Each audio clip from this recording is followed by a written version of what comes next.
Hello, international community. Thank you for these groundbreaking speeches. I'm sure the occupation authorities are really concerned right now. My name is Mohammed Al-Kurd, and I am here to deliver a speech. When I was 11, I came home from school and saw my furniture scattered across my street in Sheikh Jarrah, a neighborhood in occupied Jerusalem, occupied Palestine. The street overflowed with soldiers, police, and settlers. My neighbors were screaming and protesting, some of them hospitalized. Settlers had invaded our home and taken over half of it. They said it was theirs by divine decree, as if God is a real estate agent. Now, more than a decade later, they're coming to finish what they started. Billionaire-backed settler organizations protected by the Israeli occupation forces will likely throw out my family from our home forever.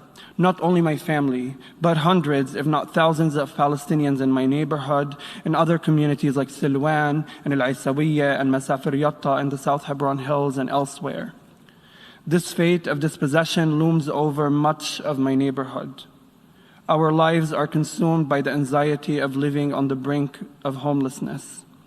The UN has called this a war crime, but more importantly, I know that this is theft. My community, like all Palestinian communities, is no stranger to dispossession. My grandmother was expelled from her home in Haifa in 1948 when hundreds of thousands of Palestinians were displaced in the Nakba. She found refuge in the 50s after the United Nations, you all, and Jordan built a housing project in Sheikh Jarrah promising that the 28 refugee families would receive legal title to their properties. Then the 1967 war happened. After Israeli forces illegally annexed Jerusalem, several settler organizations, some of which headquartered in the United States, have relentlessly attempted to take over the neighborhood. We obviously tried to fight this forced expulsion in court. But as my grandmother used to say, if the judge is your enemy, to whom do you complain? Israeli land grabbing has been rubber-coated with legislation, making it almost impossible to challenge. Even so, the battle over Sheikh Jarrah is not legal in its essence. It is political. It is part of the larger systematic effort to Israelize the entirety of Jerusalem, my native city. My family and our neighbors understand this. We know firsthand that the Israeli judicial system is created by and for those who benefit endlessly from the Israeli settler colonial regime. As I speak to you, our family lawyer is attempting to persuade a settler judge to rule against settlements. The word apartheid comes to mind, but saying there's asymmetry and injustice in the Israeli judicial system is a gross understatement. What we have on our hands is a colonialist, ideologically driven system built by and for colonizers, working exactly as it was intended to. These unjust laws are not preferential, serving the demographic and political goals of the Zionist project. They are concealed behind a cloak of quasi-democratic, seemingly disputable legislation. This summer, we took our struggle to the streets. Our efforts to resist this takeover were joined by Palestinians across Jerusalem and the world in what became known as the Unity Uprising. The situation rapidly escalated into attacks on besieged Gaza. Palestinians mobilized and resisted, and around the world, people demonstrated in support of the Palestinian right to liberation and decolonization. But months later, the word's attention has moved away. The reality for Palestinians, however, has not changed.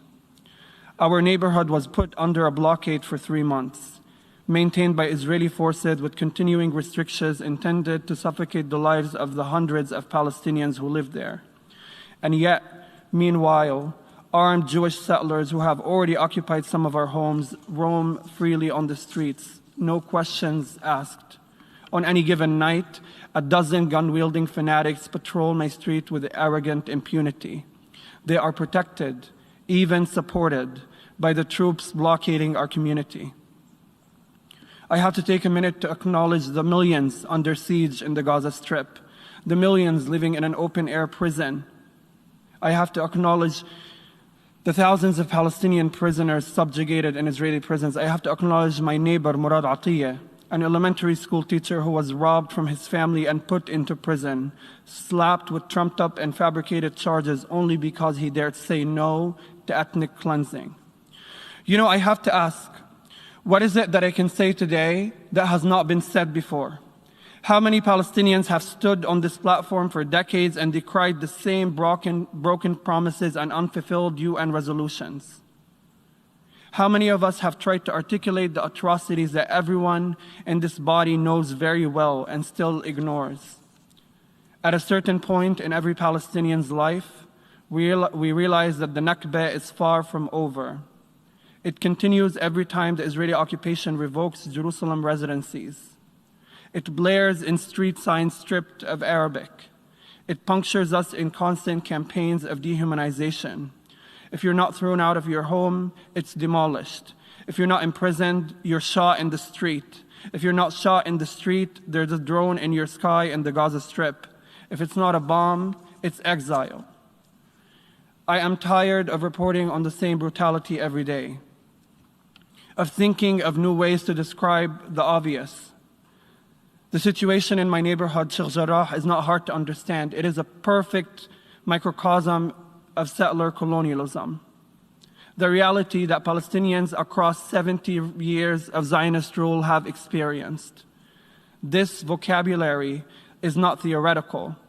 It is evident in the attempts to throw us out of our homes so that settlers can occupy them, with the backing of the regime whose forces and policies provide violent support for the transfer of one population to install another. I do not care whom this terminology offends. Colonial is the correct way of referring to a state whose forces collude in the violence of settlers, whose government works with settler organizations, whose judicial system uses expansionist laws to claim our homes, whose nation-state law enshrines Jewish settlements as a national value to encourage and promote. The appetite for Palestinian lands without Palestinians has not abated for even 7 decades. I know this because I live it. I have no faith in the Israeli judicial system. It is part of the settler colonial state built by settlers for settlers. Nor do I expect any of the international governments who have been deeply complicit in the Israeli colonial enterprise to intervene on our behalf. But I do have faith in people around the world, in your citizens, who protest and pressure governments to end what is essentially unconditional support for Israeli policies of ethnic cleansing. Impunity and war crimes will not be stopped by statements of condemnation and raised eyebrows. It will not be stopped by tweets of concerns. We have repeatedly articulated what kind of transformative political measures must be taken. Boycotts and state-level sanction. The problem, again, is not ignorance. It is inaction. The United States has vetoed more than 53 Security Council resolutions critical of Israel. In fact, more than half of the vetoes that the US casted were in favor of Israel. How long must we offer the Israeli occupation impunity? Negotiations are not going to bring about peace. Ending impunity, well.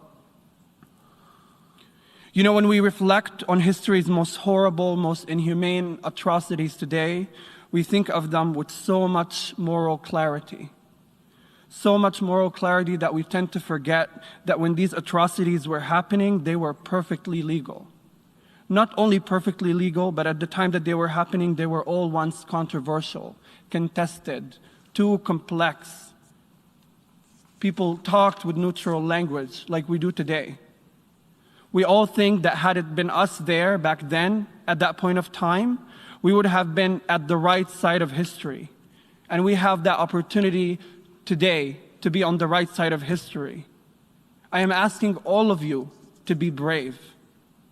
The question of Palestine cannot be resolved without a freed Palestine. I know that the occupation will end. Like all injustices, it will end. It must. All empires fall. The Palestinian cause will erupt victorious. I know this. I know that people will look back at the reality we live through today with so much moral clarity. One day there will be museums honoring us, memorials in our remembrance, and statues built in our names. People will stand atop our lands and acknowledge the suffering that happened in them. I just hope that such recognition, such recourse, such reparations happen while the Palestinian people are still here. We deserve justice and liberation within our lifetime. We deserve our land back. Thank you very much.